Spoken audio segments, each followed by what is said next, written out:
Hello, we are live. Happy Tuesday. I'm Kamyra and I am here with Dr. Simarta, and we're going to be talking about parenting a child with chronic illness. And she knows about this from three perspectives: being a parent with a chronic illness and how that affects her parenting a child who has a chronic illness, being a patient with a chronic illness, and being a doctor. So she knows she can come at it from all different perspectives, and she's going to help us with that.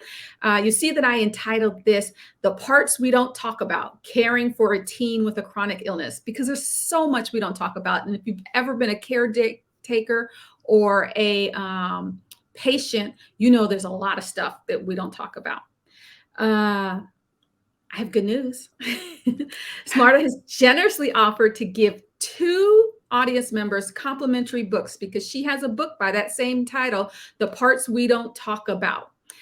Her life as a doctor, patient, and caregiver. So I'm going to give you the name of that book again: "The Parts We Don't Talk About: My Life as a Doctor, Patient, and Caregiver." She has agreed to give two audience members complimentary books. And all you have to do to win that is to email me at kharding,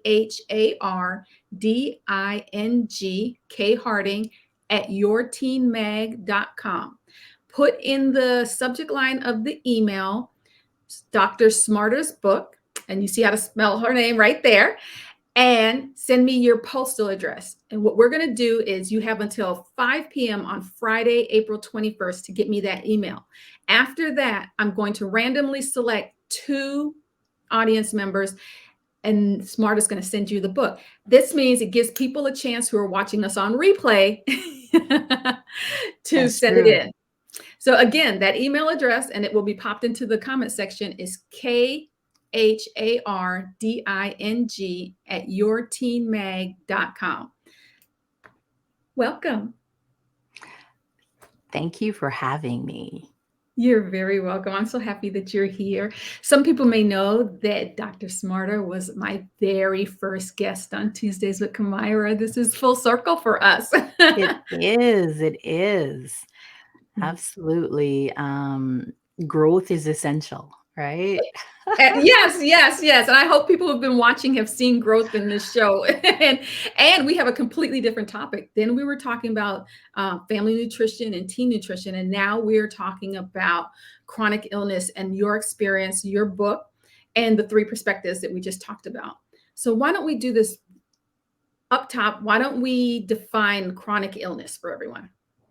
So, chronic illness is something that affects our mental, physical health for at least 3 months consistently. Okay. Okay. Um, Tell us a little bit about your work, and then share your story with us. Let us know what this book is about and share your story. Well, first of all, thank you for having me again. Thank you. I enjoy being able to use any platform to share my story. So I'm a physician, I'm a speaker, I'm a author, I'm a mom, and I have three kids. The oldest being 9, and I have twins that are 6. Now, one of my twins were actually born with a heart defect. So my story entails when we found out our 20-week ultrasound. That's your anatomy ultrasound. Everybody's excited to find out gender. Um, but at that visit, we were basically informed that our son's heart did not form as expected. Now, this obviously opens up a whole different challenge in what decisions to make, what to do, um, and the different care that is going to be entailed. And that's one of the things I addressed in the book. The goal is to discuss the practicalities of finding that information out, letting people know, it's so important to educate, advocate for yourself. So Mm, once we had our son, he had to have two open heart surgeries. Um, Subsequently, he was in the NICU for over a month. Um, but he had a similar congenital heart disease as some people might know him, Shaun White. He's the Olympian mhm, snowboarder.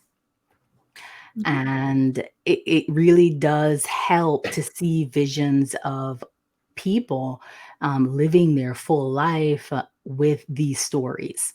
And that's what I wanted to do, put my son's story out there for other people to know about kids who were born under these circumstances, the parents who are dealing with these circumstances, and how they can thrive.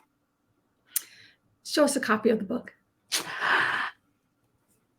There we go. I'm Uh-oh. so Okay. excited. I think you have to hold it closer. There we go. There And we where can we get it? Where go. can we get it if we don't win the one of the two complimentary ones? So I absolutely want you guys to get a copy at www.simarta.com.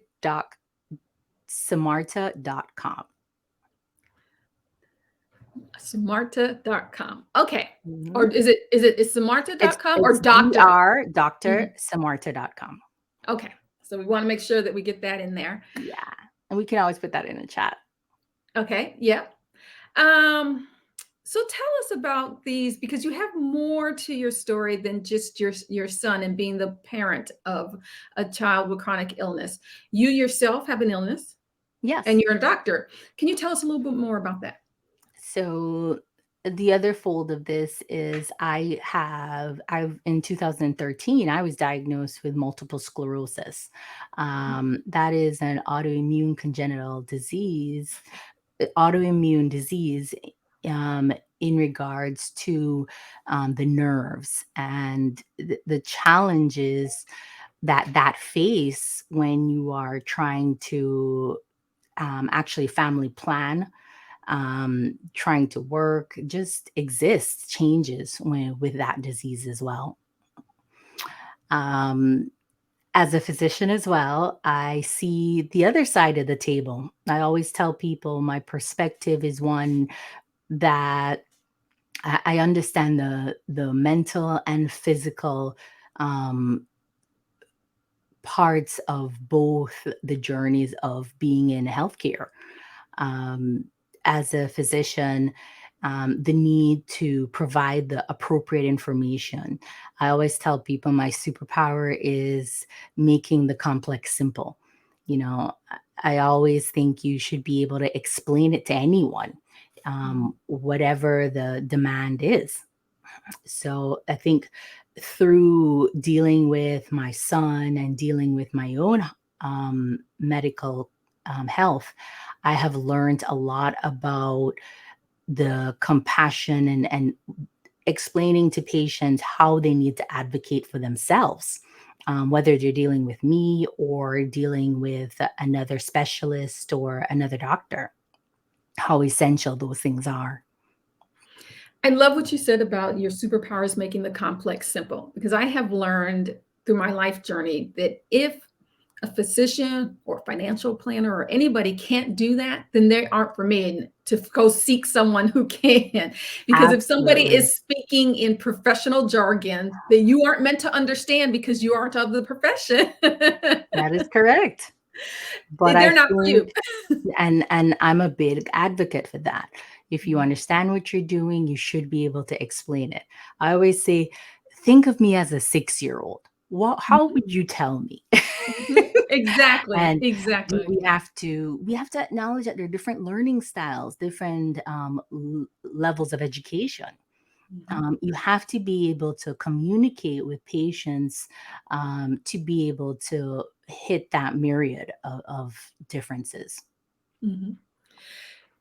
So we titled this "The Parts We Don't Talk About," which is also the title of your book. So can you tell us within those different perspectives, what are the things that we don't talk about but should know? Absolutely. One of the things we definitely want to communicate is how we need to advocate for ourselves. A lot of patients I find with the three perspectives I have need to understand what advocating is. The first step really is knowing the disease, but also recognizing it's real, Mhm. understanding how you're diagnosed with that, why, what was the criteria that you met. Mhm. Once you've wrapped your head around that, and that's an essential part, then you want to know, okay, what can we do about this? I Mhm. think the three perspectives have taught me not everything is fixable, not everything has a cure. However, it's not just about a cure, it's about how do we go from surviving with a disease, like a chronic disease, to thriving. Mhm. So, what are the essential parts of living that we need to learn? Mhm. And that's a crucial part. Um, a third thing I always advocate for is asking questions. It is your right to ask questions. It's your right to get clarification. I can't tell you, a lot of people feel like, okay, well, the doctor said, or the mom wants. No, you want to make sure that you are very clear, because it's your health or it might be your child's health that's at stake here. Um, I always say we have to be able to have conversation, and the difficult conversations. I always say, as long as we have to learn to agree, and we also have to learn to agree to disagree. Mhm. What conversations can we have if our teen is the one with our teen or tween is the one with the chronic illness and their life is just different from the other teens and tweens that they're around? What conversations should we be having with our teen or tween? So, when we're dealing with the teenage, we have to realize that they're capable of comprehending. That's the first thing. Mhm. We have to be open and honest. And we have a tendency when it comes to chronic disease to want to sugarcoat it or make it feel as something that will always be okay. No, I think the teens are super smart nowadays. Information is out there. We need to guide them into finding the correct information about what they're dealing with, and we also need to support them in communication. You don't have to feel the same way every day. I think that's a huge concern with chronic disease. A lot of us want to be able to control, okay, if I do A and B, then I'll get the result of C.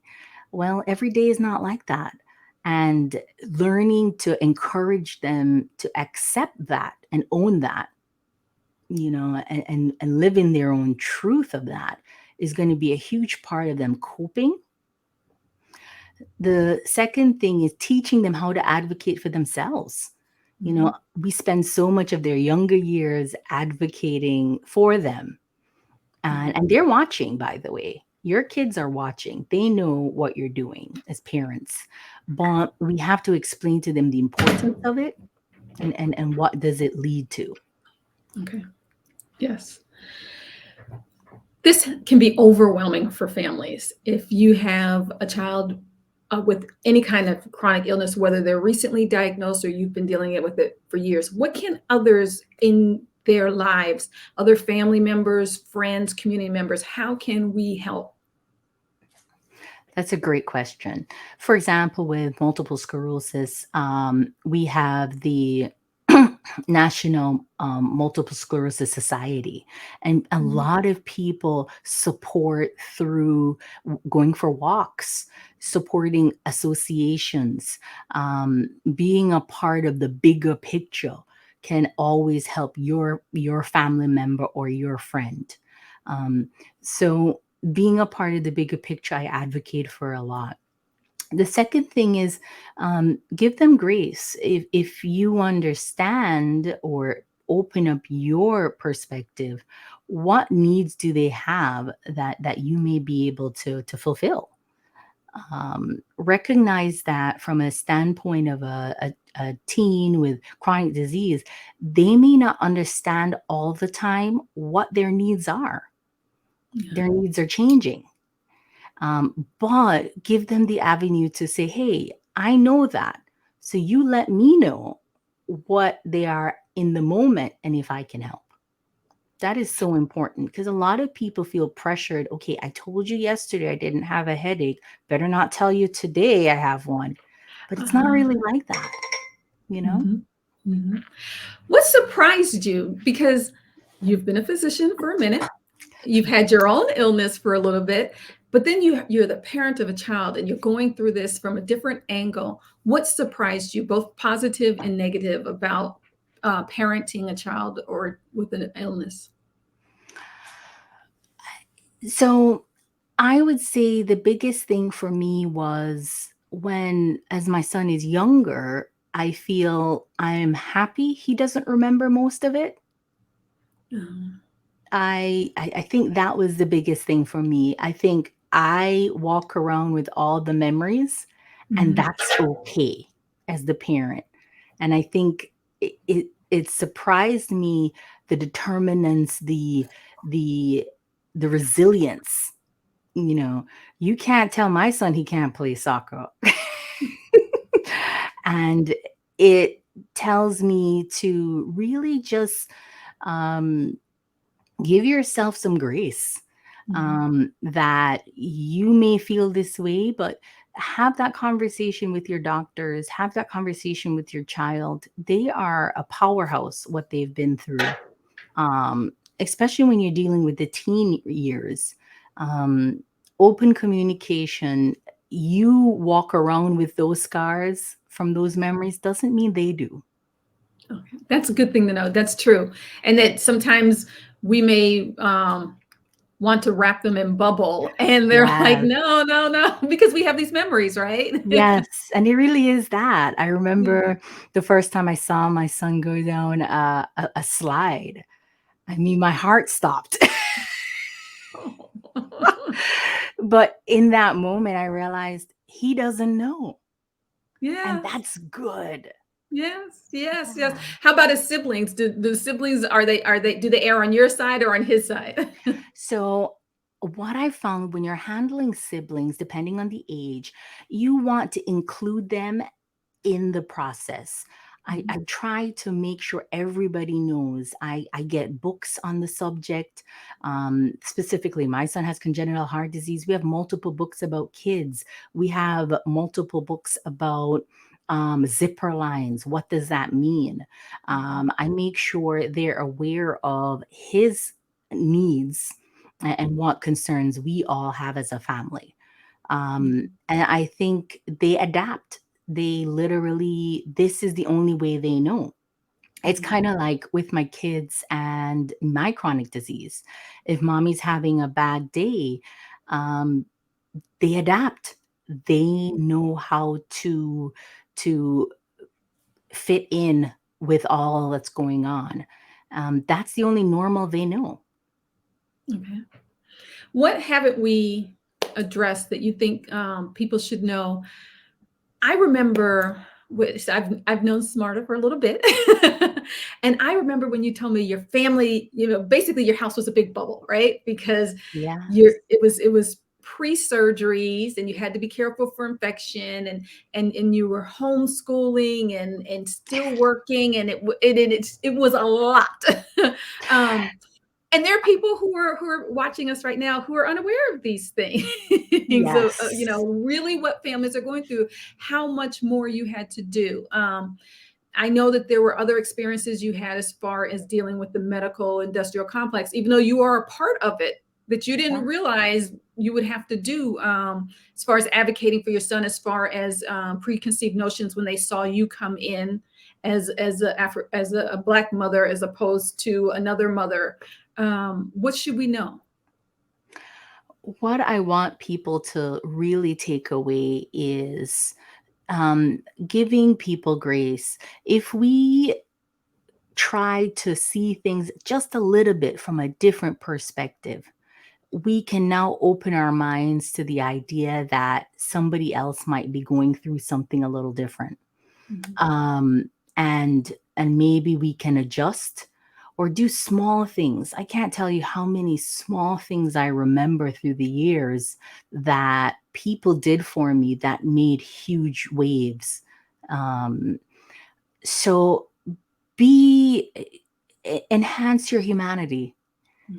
It really is that. I think nobody wants handouts in these situations. Everybody's trying to veer for the same success of thriving.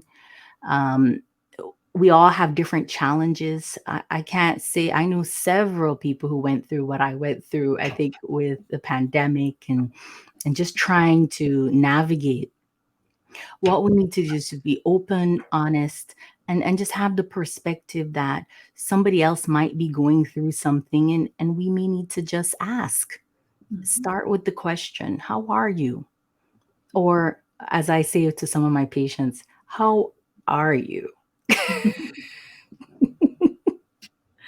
I hear you. I hear you. I want to say that put up here that we have a hello wish from Tamara. So if you have a comment or question, please feel free to put it in the comment section. We are wrapping up now, but we will have time to take those if you do.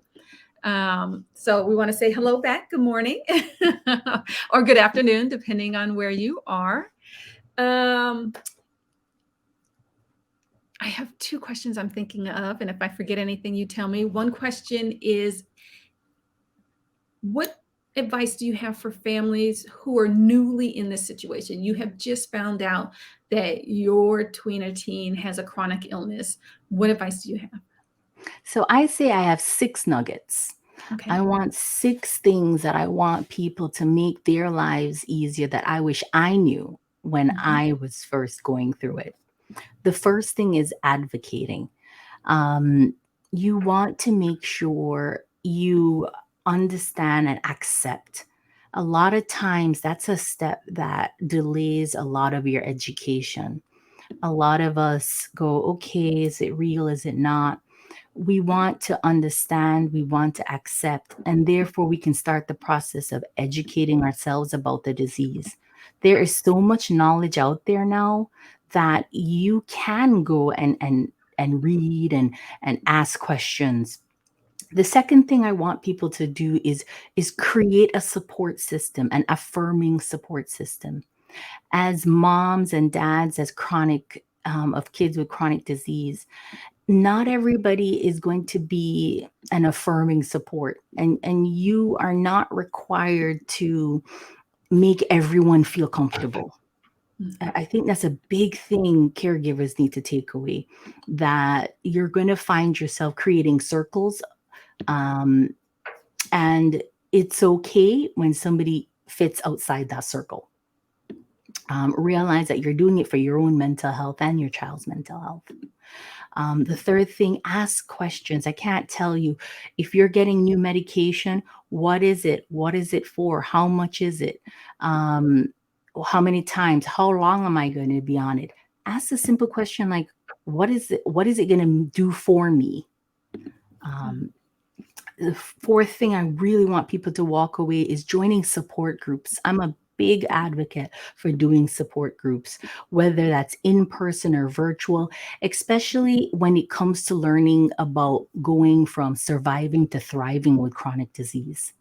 The doctors are there to support you, to give you the education, but you also want to hear, what's it like to get a child with chronic disease ready in the morning?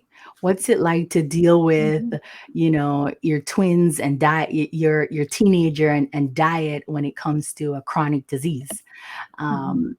So you want to get tips and tricks from other people who've been through it. There are Facebook groups for everything now. I turn to the American Heart Association for a lot of my information for my son. The point is, all of this is important part of the support. Self-care. I can't tell people, my fifth nugget is always take care of yourself. You have to have scheduled time away. I used to have a mom who I would educate her. I'd say, listen, drive out, drive back, stay in the garage, and just breathe. The process, because you have to You have to self-care in some way, even if it's listening to a radio. You have to disconnect. You're human, and this is for the long haul. This is not meant to be a short interaction. So you want to make sure you're taking care of yourself. And finally, my last piece of advice is give yourself grace. If there's a load of dishes and this is just not the day to do it, leave it. Because the truth is, it's not that important as the bigger picture. Absolutely. Absolutely. That was great advice. It is already in our comment section. So you should be able to scroll that comment section and find the 6 nuggets, in addition to some other good information that Simarta has given us. So please go ahead and scroll the comment section. My last question is, how's your son? He is doing fantastic. Yeah, You can't tell him otherwise. that's great. I always tell him his superpower is compassion and resilience. And Good. that's good. It means we're, as parents, we're doing the right thing, Mhm. thriving and not surviving. And it looks like you've modeled that for him. Yes, yes. Yes. So he can't help but fall in line. I know, right? If there's only one thing we remember today, what should it be? We have to compare ourselves to no one else. We really need to create our own path, Mhm. and your path might like look different from someone else. Mhm. It doesn't make it wrong or right. Okay. And I want to remind people that you are eligible to enter a raffle to win a free copy of the book. If you scroll in the comment section, you're going to find instructions for that. Yay. And if you just can't wait to see what happens with the raffle, want to purchase your own, where do they go? It's drsimarta.com. There you go. Thank you so much for joining us today. We are grateful for hearing your story. It is a lot. I can't even imagine having your 3 perspectives of being a physician, being a patient, and being the parent of a patient. All in the same world. You must feel like what do they call it when they multiverse?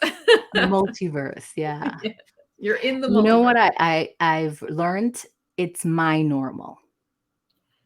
There you go. So That's it doesn't feel any different to me. it's what you know. It's what I know.